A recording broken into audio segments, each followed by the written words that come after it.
Mais um dia de vídeo aqui no canal La Vida, e se é a sua primeira vez por aqui, seja muito bem-vindo. Eu sou Fernanda La Salle, sou brasileira, mas moro no Chile, e aqui no canal a gente fala de muitas coisas, de viagem, de lifestyle, de dicas para morar fora, diferenças culturais, saúde, comportamento e outras cositas más. Faz algumas semanas eu perguntei nas minhas redes sociais qual o medo que os meus seguidores tinham, por exemplo, o primeiro medo que vinha na cabeça deles quando eles pensam em morar fora. E, gente, ganhou disparado o medo de sentir solidão. Mas a primeira coisa que eu queria dizer pra você é que ter esse tipo de medo é normal. É só você pensar no contexto em que a maioria das pessoas cresce. Analisa comigo. Antes de você nascer, você já tem um ciclo social que te espera. Teus pais, os amigos dos teus pais, a tua família. No dia que você nasceu, já tinha uma plateia te esperando, talvez na maternidade, talvez em casa. E se você nasceu na era da internet, das redes sociais, dos aplicativos, e vai ver esse vídeo daqui a alguns anos, você teve um diferencial que eu não tive. Talvez até um grupo no WhatsApp foi criado para ficar conversando e saber notícias no dia do seu nascimento. Isso sem contar as selfies que foram feitas da barriga da sua mãe ou da sua cara de joelhos sem que você nem soubesse e foram espalhadas por aí. Com poucas horas de vida você já tinha pais, talvez irmãos, padrinhos, tios, tias, avós. Com algumas horas de vida você já tinha o carinho incondicional de muita gente. Gente que queria te mimar, te pegar no colo. Gente que queria te mimar muitas vezes até mais do que os seus pais gostariam. Com algumas horinhas de vida você já tinha quem te socorresse caso você chorasse, caso você sentisse fome, caso você caísse. Você já tinha com quem rir e dividir os seus aprendizados. Com menos de 5 anos de idade, você já tinha uma rede de relacionamentos grande o suficiente para fazer você não saber como é nascer sozinho, crescer sozinho, se virar sozinho, aprender a cair e se levantar sozinho, que é justamente a realidade de quem mora fora. A maioria das pessoas que decide morar fora não vai ter ninguém lá do outro lado do mundo esperando por ela. Às vezes não vai ter namorado, não vai ter marido, esposa, amigo, amiga, conhecido, nenhum tipo de vínculo social. E essa talvez vai ser a primeira vez na vida dessa pessoa em que ela vai ter que criar vínculos sociais do zero. E por esforço próprio, sem a ajuda de familiares, de amigos, de fulano que conhece Beltrano, que conhece Ciclano, simplesmente porque fulano, Ciclano e Beltrano não existem nesse lugar. Então é normal sentir esse tipo de medo, porque como eu já falei em outros vídeos aqui do canal, quando você muda de país, você zera a vida. E zerar a vida, nesse caso, também inclui esvaziar-se emocionalmente. E isso é uma tarefa muito difícil. Mas em qualquer esfera da vida, gente, a gente sabe que a melhor forma de encarar o medo é enfrentá-lo. Porque se a gente fica com medo e fica alimentando esse medo, ele ganha voz, força, personalidade, tamanho. Mas se você faz algo, pode se defender e até mudar o cenário. Então eu vou dar algumas dicas que talvez possam te ajudar, caso você já more fora ou caso você esteja pensando em morar fora, para diminuir esse medo da solidão e até mesmo tentar diminuir a solidão no exterior que acontece num momento inicial. A primeira dica eu meio que já falei dela. Inclua a saúde emocional no seu planejamento para mudar para o exterior. Ninguém se conhece bem até passar por um problema ou por uma fase na vida que não esperava. Mas quanto mais a gente se conhece, melhor a gente vai reagir. Avalie a ideia de fazer uma terapia antes de mudar de país. Um profissional pode te ajudar a diagnosticar quais são as suas carências, seus medos, o que você não pode ficar sem, o que você tem que trabalhar mais. E fazendo isso, com certeza você vai chegar nesse país mais preparado para esse desafio. A segunda dica é: considere a ideia de mudar de país acompanhado. Eu não vou negar, a minha adaptação foi muito mais fácil porque eu mudei de país junto com o meu marido. Eu não cheguei ao país sozinha, a gente foi descobrindo as coisas juntos e nos apoiando em cada desafio que vinha pela frente. Isso não significa que a gente não teve solidão, mas ela foi mais leve do que se eu tivesse vindo sozinha. Mas não aceite mudar de país com qualquer companhia ou com condições que você não está acostumado, porque pode ser uma adaptação a mais que você tenha que enfrentar. Como assim, Fê? Não entendi. É simples, pensa um pouquinho. Será que morar com o seu namorado ou a sua namorada no exterior é a melhor alternativa se vocês nunca moraram juntos antes? Porque se vocês nunca moraram juntos antes, talvez, além de ter que se adaptar à realidade desse novo país, você também vai ter que se adaptar à realidade de um quase casamento, fazendo renúncias ou concessões ou entrando em novas rotinas que talvez nesse momento inicial você não tenha ainda saúde emocional para lidar com duas coisas. A mesma coisa também, por exemplo, se você tem um namorado que é de uma outra cultura. Será que nesse momento inicial, onde você vai passar por uma mudança de país, é o momento de viver embaixo do mesmo teto com uma pessoa que, por mais que você ame, é de outra cultura? Não sei, cada um pode levar de uma maneira. O que eu simplesmente estou fazendo aqui é jogar perguntas para você pensar, porque você se conhece.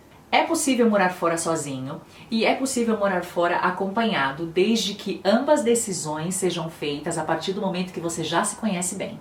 A terceira dica é: crie forças e não expectativas. Quando a gente muda de país, a gente tem muitos planos, muitos sonhos, só que às vezes eles não andam no mesmo ritmo ou acontecem da mesma forma como a gente imaginou.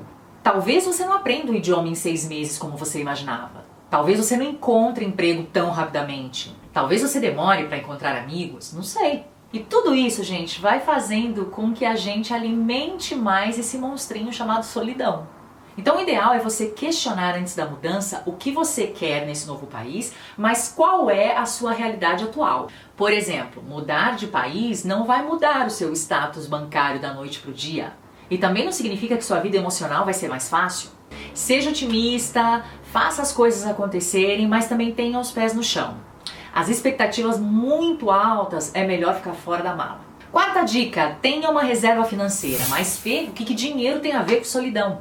Tudo! Há quem tenha muito dinheiro e tenha uma vida vazia. E há o estrangeiro que leva pouco dinheiro e em pouco tempo também está alimentando ainda mais a solidão. Sem saber que um dos fatores para ele estar nesse sentimento ruim é a carteira vazia. Porque não ter dinheiro no exterior ou ter pouco dinheiro, dinheiro contadinho, é diminuir ainda mais as possibilidades de você conhecer pessoas. Porque, você não sai. É diminuir ainda mais seus pequenos momentos de felicidade porque você está vendendo almoço para comer a janta. E é óbvio que morar fora exige sacrifícios, mas sacrifício é muito diferente de loucura, pessoal.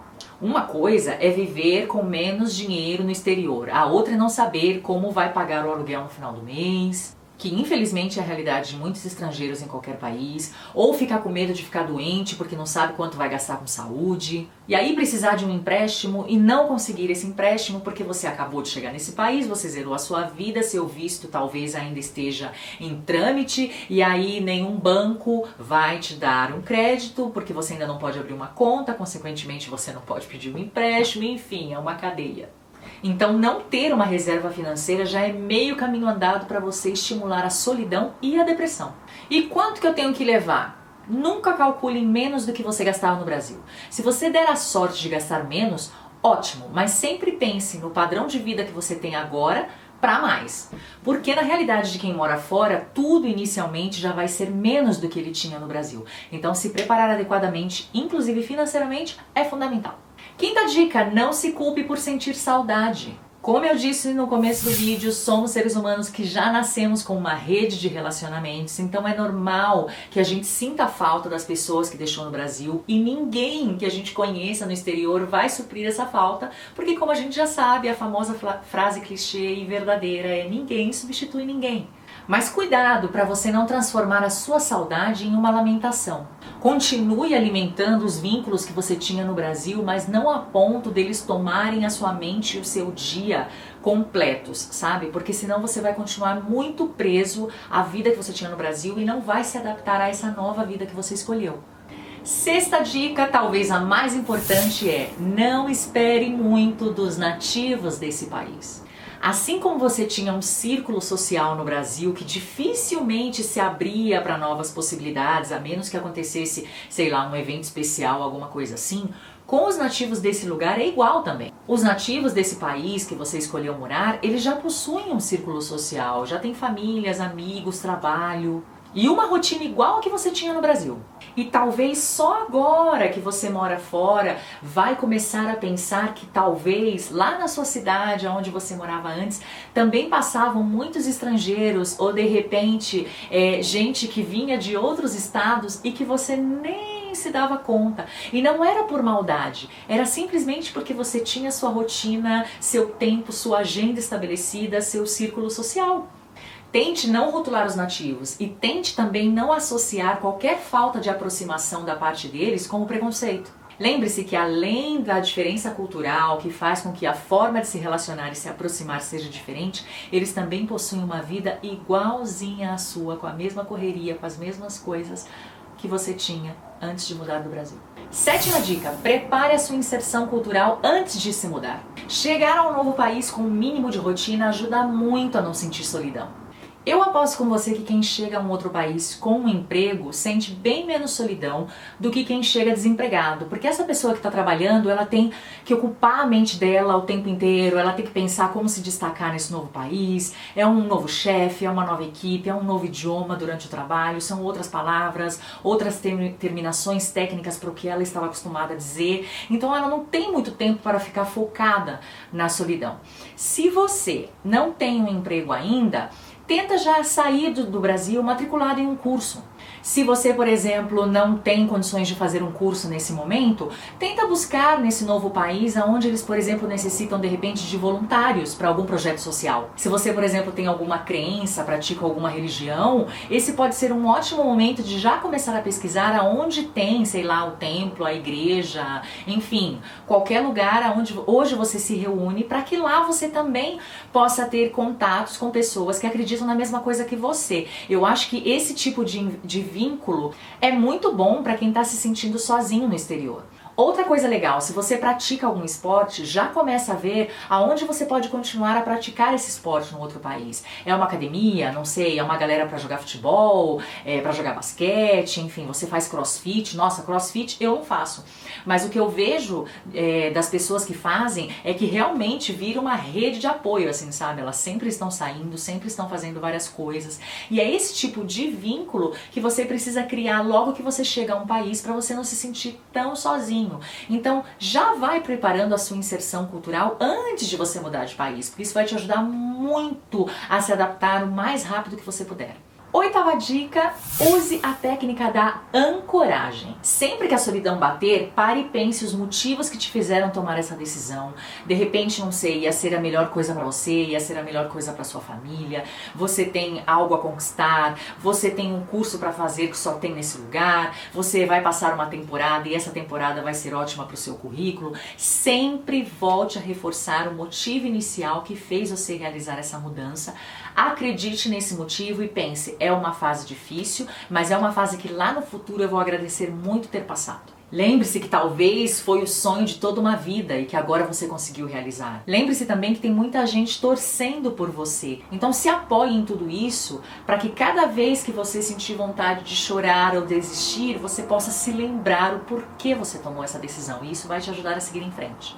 Dica número 9. Não desista até passar pelas 4 fases do primeiro ano. Nossa, 4 fases? Quais são elas, Fê? A primeira fase é a fase de lua de mel. Ela costuma durar uns 3 meses. Que é aquela fase onde você está nesse novo país, você consegue perceber algumas coisas diferentes, talvez coisas até que você não goste, mas você está tão apaixonado pela ideia, você está conhecendo tantos lugares novos, tantos lugares lindos, tantas coisas legais também, que você não dá muito tempo, não dá muita atenção para essas coisas que são diferentes, sabe? Você está vivendo tudo aquilo. Logo em seguida é que vem a fase difícil, que é a fase da crise. É aonde você se questiona porque você saiu do Brasil. É aonde você começa a, sabe, encher o saco com tudo que é diferente. Aonde você chora, aonde você reclama, aonde você vê os defeitos dos nativos, aonde você reclama das coisas que tem lá. É aonde você começa a valorizar as coisas que tinha no Brasil e que você nem sabia que eram tão boas assim. É quando você começa a perceber as coisas que você gostava, que você nem sabia que você gostava. É quando você começa a ficar uma pessoa reclamona, é quando você começa a ficar, às vezes, até depressivo. Essa fase, que é a fase crítica mesmo, ela costuma durar uns 3 meses. Depois vem a terceira fase, que é a fase do ajuste. O ajuste é quando você começa a melhorar um pouquinho, é quando você começa a aceitar determinadas coisas, é quando você entende que tem algumas coisas que você tem que mudar para que a percepção sobre aquilo melhore, é quando você entende que tem coisas que você realmente não pode mudar e que talvez leve mais tempo para você se adaptar e tudo bem. É a fase aonde você reconhece que realmente são pessoas com um estilo diferente e que talvez também a forma como você lida com o mundo e com as coisas também seja chocante para essas pessoas, sabe? Então é a fase onde a coisa começa a melhorar um pouquinho, você já não tá mais naquela crise tão aguda. Ainda é difícil passar por tudo aquilo, mas você começa a aceitar, você começa a refletir, você começa a entender por que aquelas pessoas agem daquela forma, você começa a pesquisar mais, você começa a ficar mais observador, e quando você sai da fase reclamona para a fase observadora, você está dando uma chance para você está começando a melhorar. E aí vem a última fase, que é a melhor de todas, que é a fase do reconhecimento. Você já teve o seu encantamento inicial, você já passou pela crise aguda, você já começou a se ajustar, e aí nos últimos meses do primeiro ano que você tá fora, é quando você começa a dar uma chance para aquele novo país, porque afinal você já não tem que correr atrás mais de tantos trâmites, você já tá meio que adaptado àquele idioma, você adquiriu mais vocabulário, você conhece nem que seja 2 ou 3 pessoas, ou ao menos 2 ou 3 pessoas que você fala um oi, você começa já a saber a se localizar, você começa de alguma forma a entender que aquela é a sua nova casa. E é aí, exatamente aí, após um ano fora, que a coisa pode virar, que o jogo pode virar. Então tente primeiro passar por essas 4 etapas. Sabe, dê uma chance pra você, seja um pouquinho mais paciente e tente pelo menos esperar esse primeiro ano. É óbvio que nem sempre você vai se adaptar por completo com um ano morando fora. Mas pelo menos um ano é recomendável você esperar, porque você vai dar tempo ao tempo para cada fase dessa acontecer e você se reajustar. E a 10ª dica é: reconheça que talvez você não tenha o perfil para morar fora. Se depois de passar por todas essas fases você ainda sofre muito, a ponto de ficar doente, a ponto de se isolar, talvez seja a hora de você reconhecer que, ok, você tinha um sonho muito grande de morar fora, mas você não sabia que você tinha tanta vontade de continuar no Brasil, de continuar com o seu povo, de continuar com seus costumes, que você não tinha tanta paciência assim pra mudar tudo, pra viver tudo novo, e tá tudo bem. Tá tudo bem, a gente só consegue ser feliz quando a gente tenta fazer algo e, ok, se aquilo não deu certo, a gente volta, mas pelo menos a gente tentou. A gente só não pode ficar empacado no meio do caminho pensando, puxa, mas o que as pessoas vão pensar se eu voltar? Ah, caramba, mas eu investi tanto e agora eu vou voltar. Reconheça. Por isso que é tão importante o autoconhecimento que eu falei lá no começo, para você, de repente, uma terapia, alguma coisa assim, para você realmente se autoconhecer e depois de todas as crises que você passar, você tomar uma decisão consistente. Só tem que tomar cuidado para você, nessa volta ao Brasil, não desencadear a síndrome do regresso. O que é isso? Pra saber o que é isso, eu te convido a continuar aqui no canal, porque a gente vai falar disso num próximo vídeo, tá? Pra complementar esse vídeo da solidão. Então não deixa de se inscrever, comenta aqui abaixo também o que você achou desse vídeo, se você acha que essas dicas podem te ajudar, e comenta também a sua experiência, caso você já tenha morado fora, como foi esse primeiro ano fora pra você, como foi que você se autoconheceu, se tinha coisas que você imaginava que era capaz de superar e não foi bem assim. Enfim, conta pra gente aqui a sua experiência. E se você quiser saber como foram os meus primeiros anos aqui no Chile, meus primeiros meses, vou deixar aqui em cima uma playlist onde eu conto tudo, por que eu me mudei, quando, como foi minha fase de adaptação, tudo que me ajudou e tudo também que complementa um pouco do que eu falei nesse vídeo. Um beijo, a gente se encontra aqui no La Vida no próximo vídeo.